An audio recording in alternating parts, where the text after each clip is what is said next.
Other organisations might be biased, but not mine, right? A traditional view exists that typical discriminatory behaviour in organisations is somehow conscious, that people who know better do the right thing and those who don't cause bias. A kind of good person, bad person paradigm of diversity.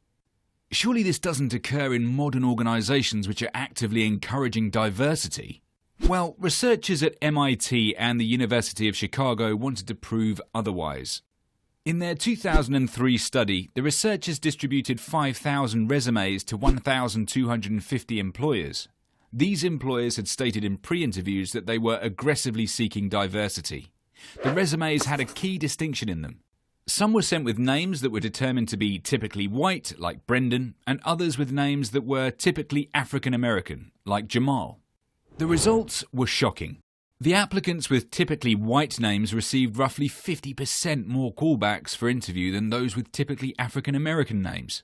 Because the resumes were statistically identical, any difference in outcomes could be attributed only to the factor manipulated, the names. The study suggests that racial discrimination is still a prominent feature of the labour market. Takeaway. When the results were published, human resources managers were stunned. They prized creating diversity in their companies, yet here was evidence that they were doing anything but. How was that possible? To use the language of psychologist Daniel Kahneman, we think both fast and slow.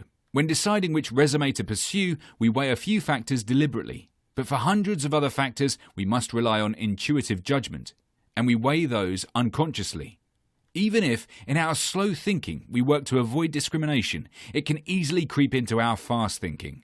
Our snap judgments rely on all the associations we have, from fictional television shows to news reports. They use stereotypes, both the accurate and the inaccurate, both those we would want to use and ones we find repulsive.